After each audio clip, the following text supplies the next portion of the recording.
23 जनवरी को शाम को माननीय प्रधानमंत्री जी का एक ट्वीट आता है जिसमें वो माननीय कर्पूरी ठाकुर बिहार के पूर्व मुख्यमंत्री को भारत रत्न देने की घोषणा करते हैं। कर्पूरी ठाकुर, जो कि काफ़ी कम लोग इनको जानते हैं, अचानक देश में सनसनी की तरफ फैल जाते हैं और आज के दिन माननीय प्रधानमंत्री जी खुद बहुत सारे अखबारों में उनके ऊपर लेख भी लिखे हैं। और आज के प्रोग्राम जो कि विज्ञान भवन में हुआ, माननीय अमित शाह जी वहाँ के मुख्य वक्ता थे और उस वक्ता में उन्होंने कर्पूरी ठाकुर को 3 in 1 कहा है।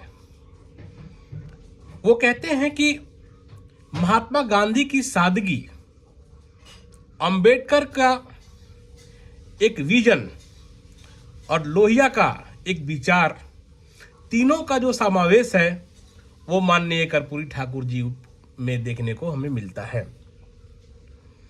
इसके साथ साथ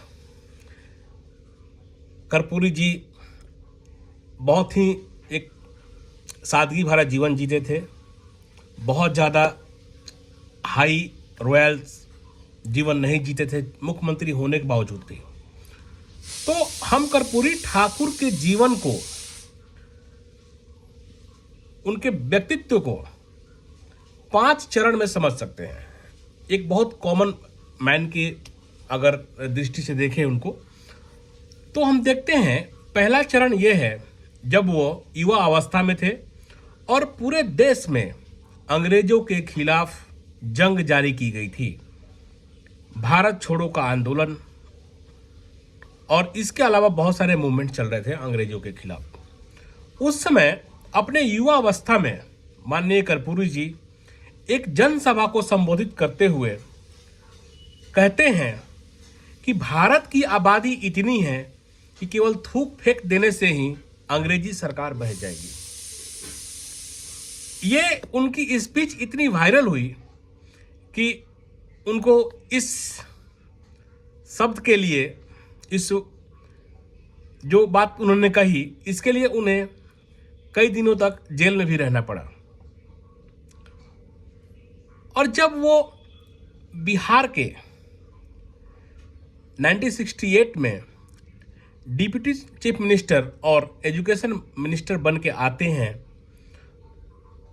तो उनके सामने एक बहुत सुनहरा मौका मिलता है और वो अपने पॉलिसीज के थ्रू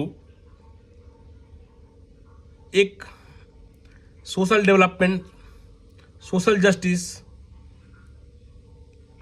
को लेकर के आते हैं। अगर शिक्षा की अगर बात की जाए,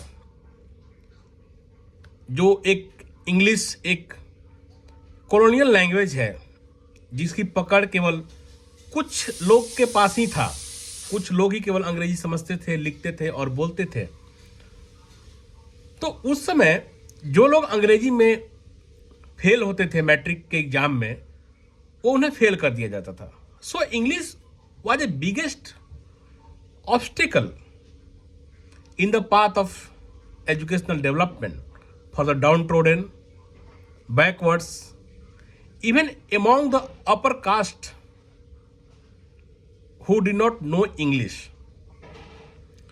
तो 1968 में एजुकेशन मिनिस्टर के जिम्मेदारी रहते हुए उन्होंने इंग्लिश को नॉन कंपल्सरी सब्जेक्ट बनाया। इसका मतलब साफ था, अंग्रेजी में फेल होने से कोई मैट्रिक फेल नहीं करेगा, अंग्रेजी में फेल इसका मतलब भी पास होगा।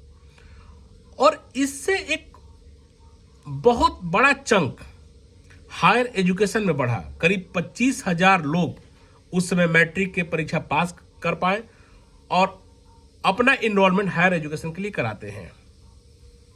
और इसके साथ साथ ही today we are talking about decolonising the colonial mindset, हमारे प्रधानमंत्री जी बात करते हैं। तो कर्पूरी ठाकुर ने ऑफिशियल लेवल पे हिंदी को एस्टेब्लिश किया और सारे कार्य जो है ऑफिस में और जो भी गवर्नमेंट की जो गतिविधियां हो रही थी, जो ऑफिस थे, एडमिनिस्ट्रेशन था, सारे जगह हिंदी को लागू किया गया। आज के दौर में आप देखते हैं कि हिंदी में पढ़ाई हो रही है, हिंदी में इंजीनियरिंग, मेडिकल की पढ़ाई भी हो रही है। माननीय प्रधानमंत्री जी ने इसका जिक्र किया है अपने कई भाषणों में, अपने पॉलिसीज में। सो यू कैन सी कि कितने विजनरी कर्पूरी ठाकुर जी थे। इसके साथ साथ 1978 में जब वह बिहार के मुख्यमंत्री बनकर आते हैं तो रिजर्वेशन के तौर पे 12% आरक्षण अत्यंत पिछड़ा को, 8% आरक्षण पिछड़ा को, 3% रिजर्वेशन फॉर वीमेन एंड 3% आरक्षण था जो आर्थिक रूप से पिछड़े लोग थे। आज के दौर में इतने सालों बाद जब 2019 में ईडब्ल्यूएस रिजर्वेशन लाया गया माननीय प्रधानमंत्री जी के द्वारा, तो आप देख सकते हैं कि how visionary was the Karpoori Thakur. His vision was very vast.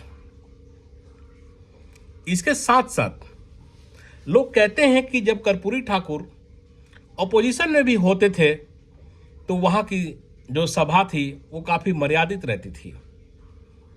Karpoori Thakur जो मुख्यमंत्री रहते हुए भी, एजुकेशन मिनिस्टर रहते हुए भी और साथ साथ डिप्टी सीएम रहते हुए भी, जब उनका देहांत हुआ तो जिस फूस के घर में जन्म लिया था, उनके मरणों उपरांत भी वो घर फूस का ही था।